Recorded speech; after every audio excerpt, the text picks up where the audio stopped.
All right, well, I don't think it was as big of a hit as the melon was, except with Aiken.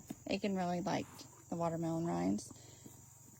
Chrome ate it naturally. Tipsy liked to nibble on it, and Ada ate it naturally. So Bella's also enjoying it too. Don't worry.